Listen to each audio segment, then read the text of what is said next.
Thank you. So the theme today, my friends, is equity, inclusion, and community. We've been talking a lot about innovation and the actions of teachers over the past few years. But around the edges, I've heard little whispers. We're doing well, but we're not doing enough for all of our students. If you're white, if you're affluent, and if you know the rules of school, you're going to succeed in our system. And that's worked for us for a long time. But as you'll see today, we still have some work to do. We still have some gaps. And I hope that's what we're going to start to get after. So the theme, by equity I mean each student getting what they need to learn at the highest level. By inclusion, I mean our classrooms are welcoming environments for every student, where every student can achieve their best, and the staff has the support and the skills necessary to make that happen. And community, I hope, is self-explanatory. We're so fortunate to live and work here in Carlsbad. This is a community that values and supports public education. We may be made up of different schools, but we are all one community. This is an incredible strength, and it will help us as we take on some potentially challenging conversations today. Now, to be clear, I am not here to tell anyone how to think or what to believe. I am here to encourage you to think about how we can best serve every single one of our students. So, this is one of our guiding questions today. Do we know every one of our students? Do we see them? If we don't see them, can we serve them? What I want to do is, if you can see it, I know it's very bright, walk you through just the general demographics of our school district.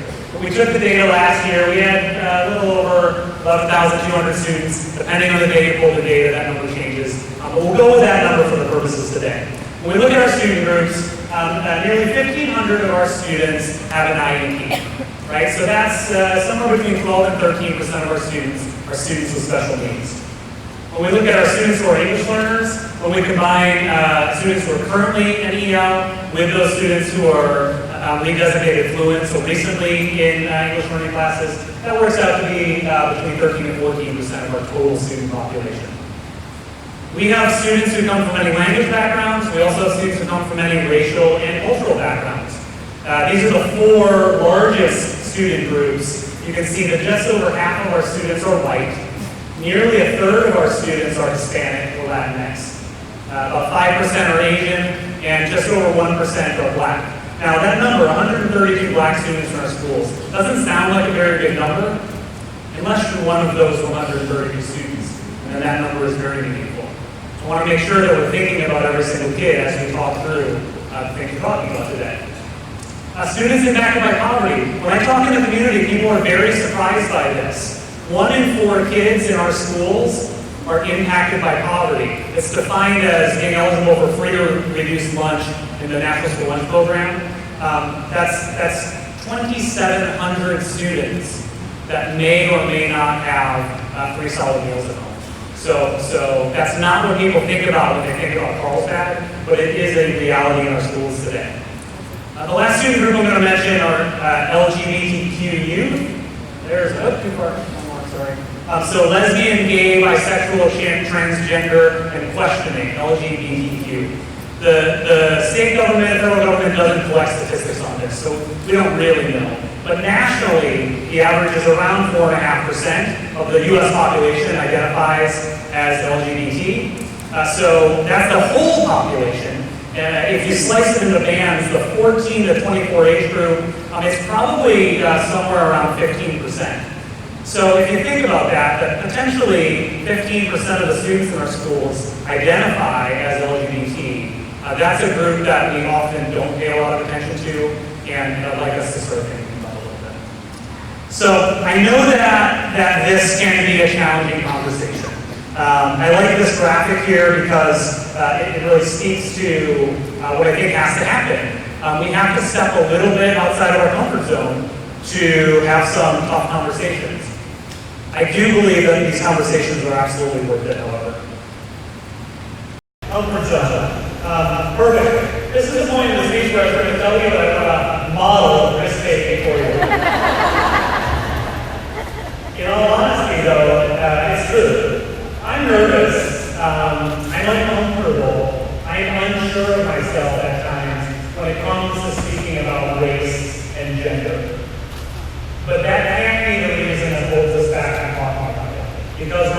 uncomfortable because we're unsure of ourselves. So I'm nervous that I'm going to say the wrong thing.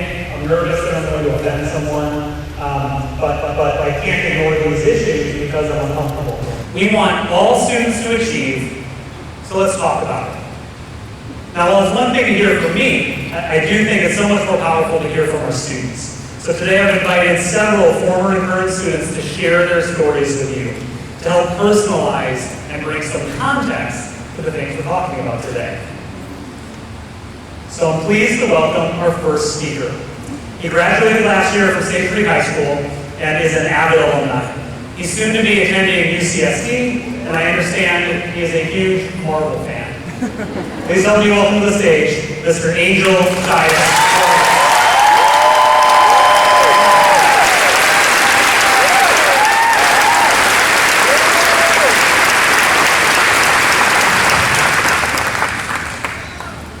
Good morning. My name is Angel Zayas Vargas, and I recently graduated from Sage Creek High School as part of the class of 2019.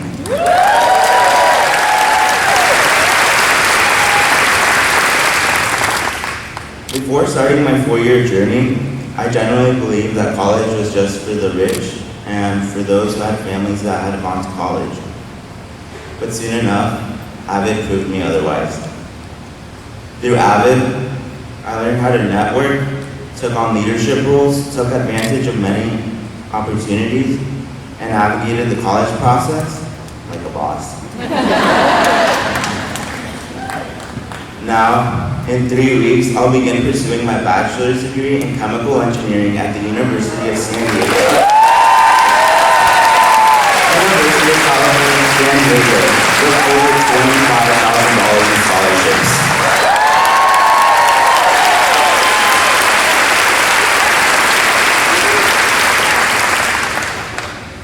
When I share this side of the story, the ones where I display my successes, many are surprised, as if it were something impossible to accomplish for someone like me.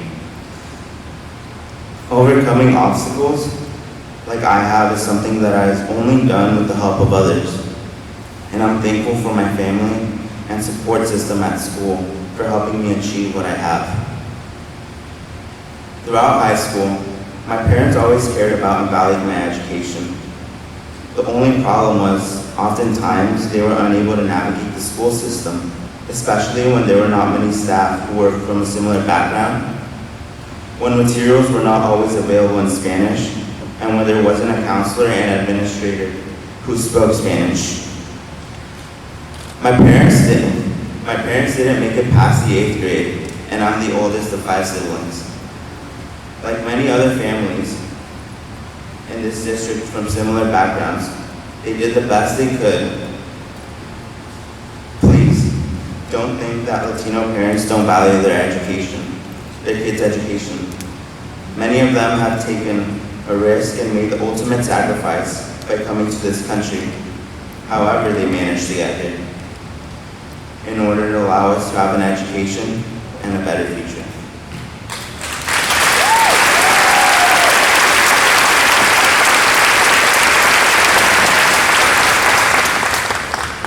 Receiving support from parents is one thing. Support from school staff is another.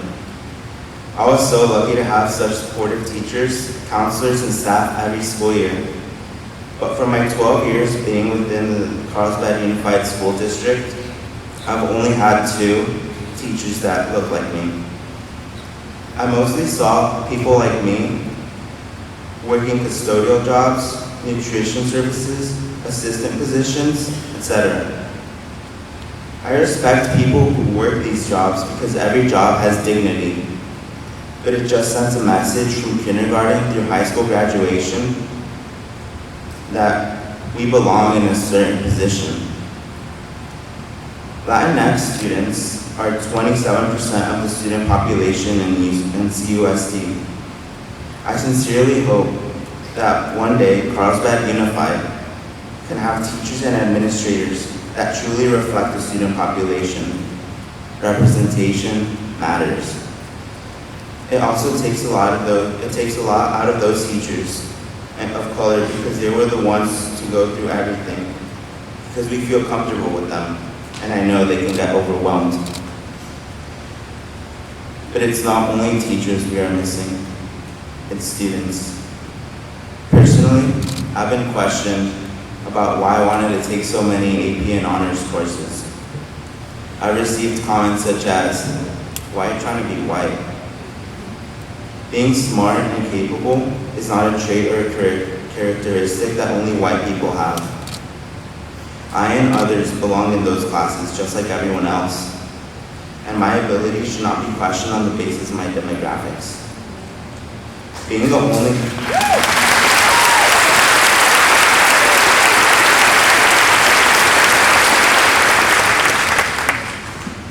only one or of the few Latino students in an honors or AP class brings a sense of pressure. You feel like you can't mess up, or others will question if you should be there, and you experience the imposter syndrome. My AVID teachers made sure we signed up for honors and AP classes we could handle and reminded us that we belong there. We always rose to their expectations, and I encourage all teachers to have high expectations for all of us. I also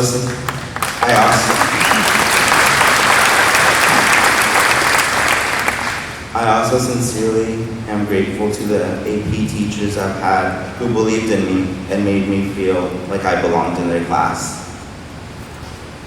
I encourage you to see the student like me for that all I am, including being Latino. Me being the Latino male, it plays a big role in how I am perceived and how I experience the school system. Please don't ignore it. Now that I've graduated, I feel comfortable enough to speak up, but so many other Latinx students do not feel comfortable because of their fear of being judged or that their stories will be brushed off. I know my teachers reached out to me to be a speaker because they were having a hard time finding a current Latinx student willing to speak up. Unfortunately, some of us have had experiences of classmates saying jokes like, "You're going to get deported," or "Do your parents have papers?" and more. We do have students who come from mixed citizenship status families in this district. I know many of them, me being included. And the fear is real. These kinds of statements deeply affect them when trying to learn at school. We know many of our teachers are unaware this is happening, and we don't know how to tell them because it's uncomfortable. We also just experienced a shooting in El Paso that specifically targeted Latinos and killed 22 people. The fear is something many of us are carrying right now, and I truly appreciate the CUSD staff who are aware of this and try to bring a sense of comfort to our community. I am especially thankful to the teachers that have worked so hard to empower me and other Latinx students. This has resulted us in attending trainings and conferences, learning more about our history and culture, forming cultural and equity clubs, taking on leadership positions, and it brought me here to speak to you. I would like to end by taking a moment to honor Mr. Roberto Rivas, founder and CEO of Encuentros Leadership, who recently passed away on August 23rd.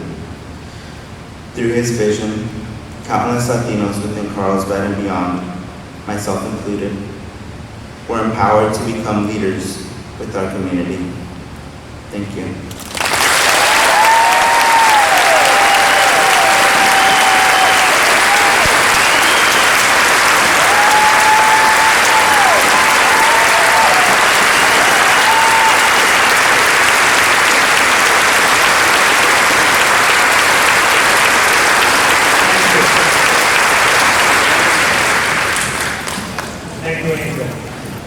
Speaking in front of a group this large is not easy. Speaking your truth, whether or not everyone's ready to hear it, is even more challenging. Some of the themes in Angel's speech, the importance of representation, the challenge of representing your community, the stress of overcoming stereotypes. These are themes that you'll continue to hear from our speakers today. There's a quote that you may or may not be able to see here from the U School that really resonates with me. Every student needs to hear you matter, you have something to contribute, and you're worth knowing. I'm not convinced that all of our students get to hear this every day. Despite the fact that nearly 1 in 3 students in our schools is Hispanic or Latinx, I regularly hear students like Angel talk about being afraid. I know we're doing some really great things academically with all Latinx students, and you're going to hear about some of those later from Dr. Nye. But I want to make sure that we don't overlook the equally important social and emotional needs of every student as well. Before Mr. Rogers comes in.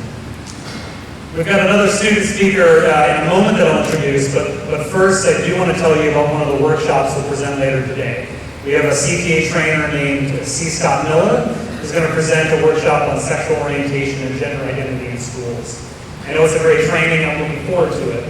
You may or may not know that we've got thriving GSA clubs, or gender sexuality alliances, at each of our high schools. And in fact, Carlsbad High School has the largest GSA club in North County.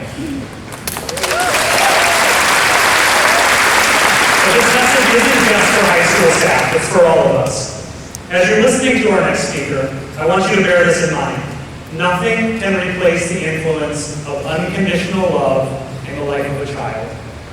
I'm a big fan of Mr. Rogers, and he's got some great quotes, and this is one of my favorites.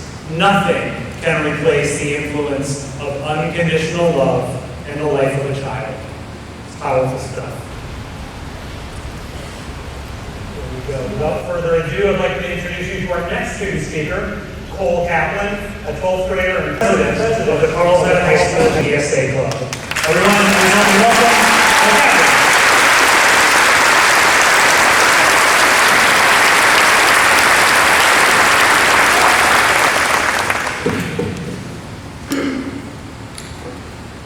Hi, I'm Cole Kaplan, president of GSA.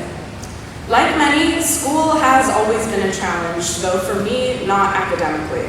I've gotten straight A's my whole life, so I don't need to worry about turning in my homework or the quiz I have to take. What's more concerning to me is, am I going to be safe today? Will I be allowed to show my authentic self? Middle school was a very rough time for me. I publicly came out in 8th grade, and as a result was bullied and did not have friends. I sat in the nurse's office every day for lunch.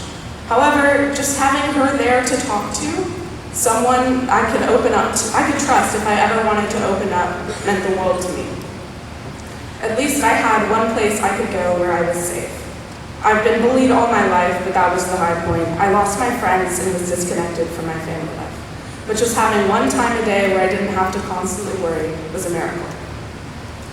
Working in schools can make such an impact, which is why after I graduate, I would like to become a teacher. I want to help kids the same way I was helped, or could have been helped even more. Without that nurse's office, I might not be here speaking. No child should ever fear going to school or feel silenced by their identity. And sometimes, all you need is for someone to care. Thank you.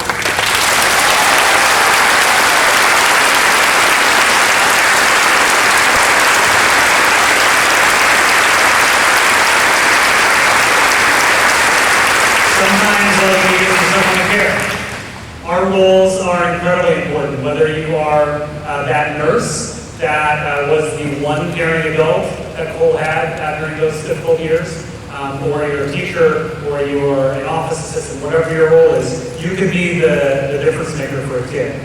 I think personally it's tragic that Cole only had one adult that she could rely on in middle school. And imagine where she would be today if she didn't have that one caring adult.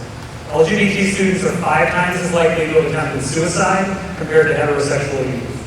And if you agree with me that every student deserves to be loved and respected and given the opportunity to learn, then I think you'll agree with me that that's not okay. So again, I'm not telling you how to think, I'm simply asking you, please help me ensure that every student in Carlsbad doesn't have to go through school afraid. I'd like to introduce you to Sid Bhatia. Sid graduated from Carlsbad High School in 2017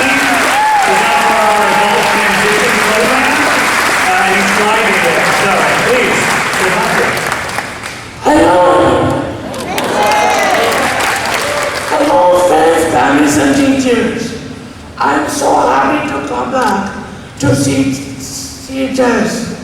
This feels like home. I love CHS so much. I graduated from CHS in 2017, and I am in ATP now. I had an amazing experience during my school years. I learned so much from my middle school teacher, Miss Hansky, and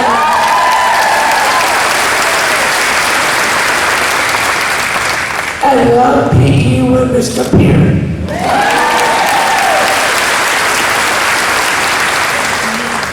I had Miss Bliss and Miss Nutter as my aides.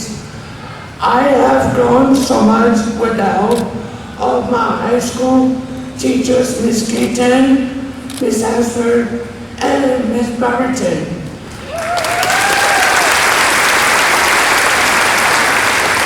The awesome support staff always brought a smile to my face.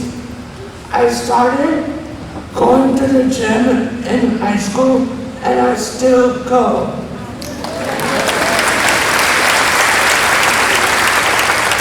In ATP, I take the bus to work and for my class field trips. This lets me engage with my community. I tell my family about the buses all the time.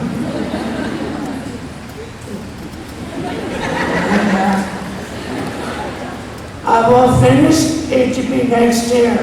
I hope I can get a job where I can meet new people and help others. I want to do this because I am a very social person who likes connecting with others. I want to work at a restaurant like In-N-Out. That's my favorite place.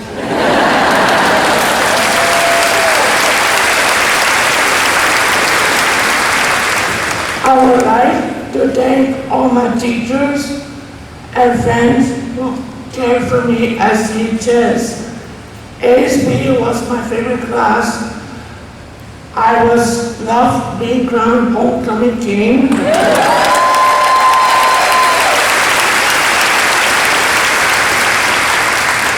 It was so much fun. Mr. Recatali, Kevin, and the student body gave me so much support. I am thank you for it was awesome to sit in a car and wave in the parade. I was included in all sports games, which I still go today. I cannot be more proud to be a CHS Lancer.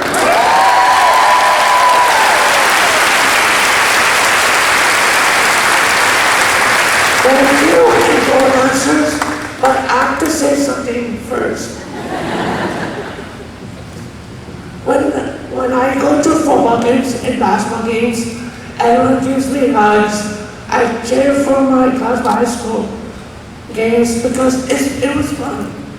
And homecoming dance and winter football prom, it was my favorite dance ever that I've seen in my life. Thank you. Enjoy your day. Thank you.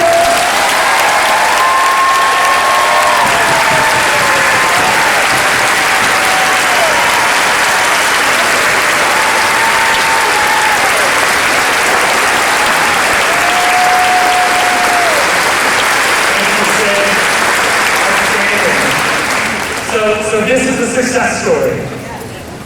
When I was first talking to Sid, I actually thought about our graduate profile. I asked myself, are we true or we talk about every kid, right? Do we make sure that every student is an effective communicator, a lifelong learner, and a self-directed individual? I think this is a great example of how in many cases we absolutely are. The test data is important, but it doesn't show all of the story, right? Sid is a great example of the part of the story that we cannot overlook. I'd like to introduce Devon Higgs. He'll be a senior at Sage Creek High School this year. He's an avid student, the Black Student Union Vice President, and the ASD Secretary. Faculty and staff, I give you Mr. Devon Higgs.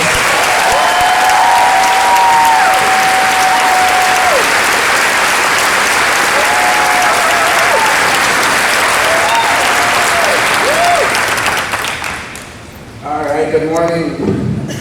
So as Dr. Churchill kind of touched on, as many of, if you ask any of my peers and many of my teachers, they would probably tell you that I'm involved both in my community and on campus as well. I participate in and have multiple leadership roles within ASB, Link Crew, AVID, the Racial Equity Club on campus, the NAACP, and the Student Athlete Advisory Committee, Track and Field, and the Black Student Union.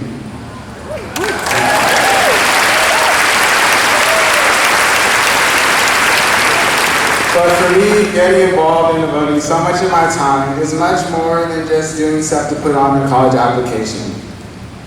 For me, there's an extra pressure to get good grades and to not only get into college, but to finish college as well.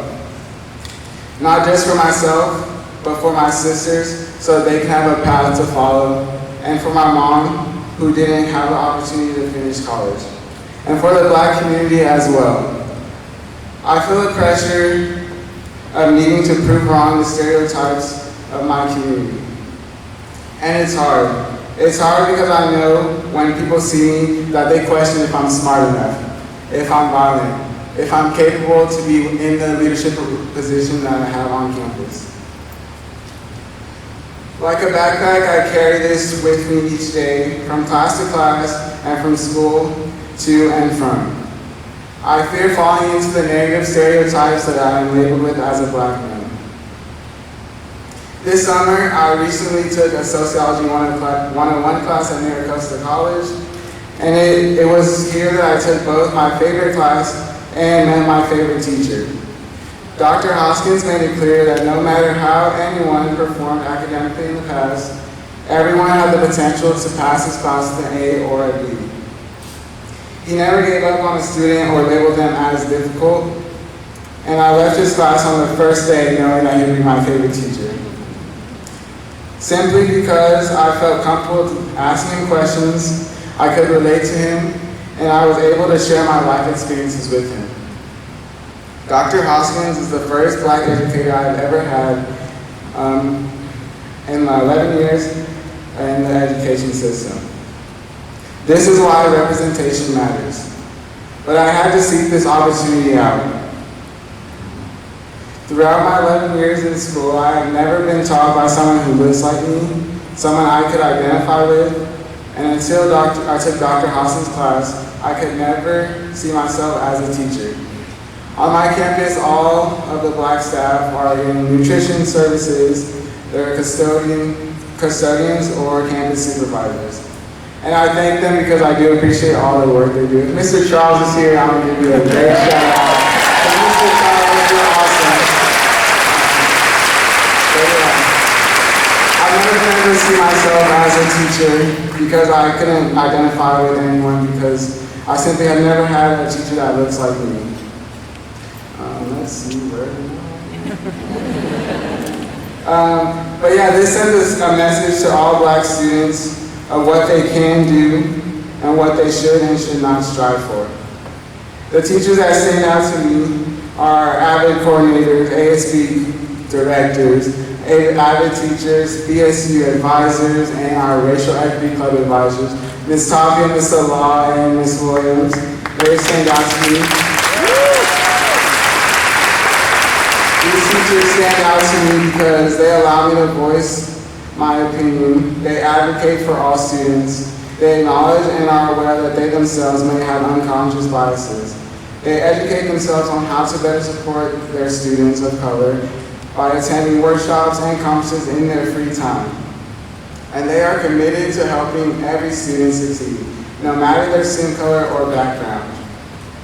The work these teachers do makes a big impact on the Black community. For example, I've always struggled with finding the confidence to speak up in class. Since I am often the only black student in my class, every time I speak up, I feel like all eyes are on me, and that I risk being judged by everyone in the class. That I am expected to speak on behalf of the entire black community and be an expert in all things that revolve around my community. Through these outlets of the Racial Equity Club, the Black Student Union, and AVID, I can find the confidence to use my voice and be an individual I am today. Before joining these groups, it was so easy for me to separate myself and tune out the social aspect of school. I would walk around the halls with headphones in and volume up, because at least this way, the only person I would hear say the N-word was my favorite rapper and not my classmates at school. And so I am truly thankful and lucky that I have given the opportunity to participate in each of these avenues. Without them, I don't know where I would be today, and I don't know where I would find the support that I need. I would not be taking my second AP course this year, and I would not be an executive in ASB, or in ASB at all for that matter. And I definitely would not have the courage to speak in front of all of you today. All 1,000 people.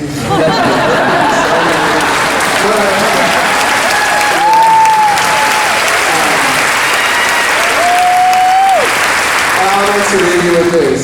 Yes, talking about race can be most times uncomfortable. But pretending to be colorblind is not the answer. Pretending that you don't see my color is not the answer. As Star says in The Hate You Give, if you don't see my blackness, you don't see me. When you fail to acknowledge that my race plays a key role in how I experience life, you fail to create a space where I feel valued for who I am. And having these tough conversations is absolutely vital to creating a community and creating a sense of community and inclusion. So I thank you for allowing me to speak today, and I want to challenge you to take some of what I said today with you as we continue to create a district where everyone feels included and feels at home. Thank you.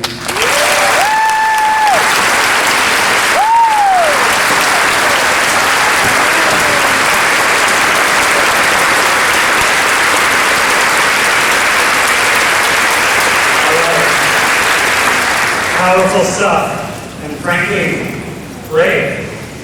Thank you, Kavan, for that. Thank you to all four of our students. We give them one more round of applause.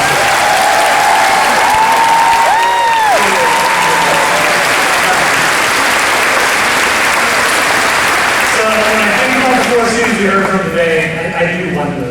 I wonder, what if no one took the time to tell them that they were special? What if no one helped them to develop their innate leadership skills? What if no one loved them? Where would they be today? Where would they go in the future? These four young people have boundless potential, and so do all of their peers. Please, let's continue to see them, to know them, and to realize and help them realize how rare and valuable each one is. Our jobs are important. That's what makes our jobs so awesome. I do want to make a note about the third workshop we'll have today on a topic that Devon mentioned, unconscious bias. We'll have a presenter talk us through something that might be a little bit uncomfortable, but I do think it's worth it. For Angel, and for Cole, and for Sid, and for Kavan, for all of our students. But to be clear, the things we're talking about today, the work we're about to engage in, is not about calling people out. It's about calling people in. We are all one community. That's why our sense of community is so important, because we are all working towards the same goal, to do right by kids.